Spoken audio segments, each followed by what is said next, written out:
Both Adam and I try to find a way to take ourselves out of the music, because it's a place where it's not about the self.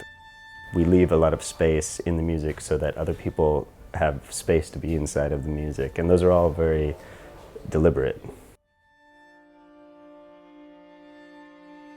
When we first met Wayne, he explained the concept and the dance piece is based on atoms, and it's about the formation of atoms and how atoms relate to the human body and to outer space, to the universe.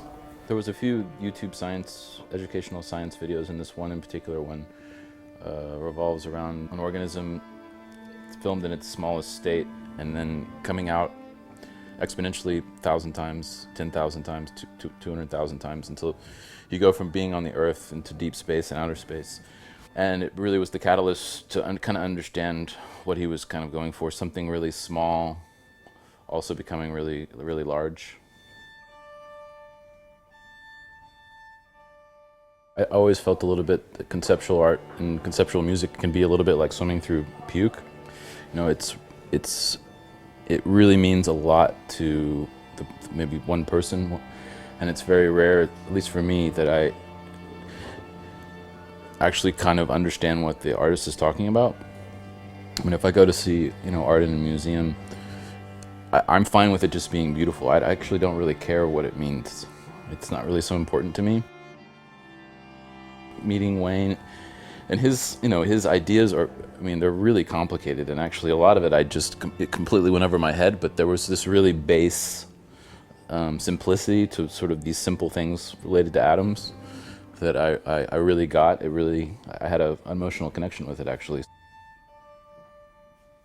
The best music that we create happens in an organic way, and it happens on its own, and we try to follow it, and we try to let it lead us. There has to be a sort of, repetition to what we're doing, it's like you're chiseling away at a sculpture or something, and gnawing off a little bit every day. But we're not, we don't improvise what we do. We sit down and just in the same room together and work out the pieces that way. With Atomos, we really didn't have the luxury of time, and we had 4 months basically to compose everything. So we really kind of created this work ethic where we just went to work every day, and we just got up every day and just sort of worked on it. And we just did that solid for 4 months. In some ways, there's a sense of urgency in the new pieces because of that. It added a little bit of, we really had to create a solid shape to give Wayne, and because he needed something pretty solid to work with so he could choreograph his whole piece. The experience of making music is this short moment in time. It's this short moment in time that we have, and I don't feel that we're just a small part of the history of music, and I don't feel that what we're doing is any more important than what happened before or after, and it's just this continuing DNA strand of music that just continues, and I love to feel that connection.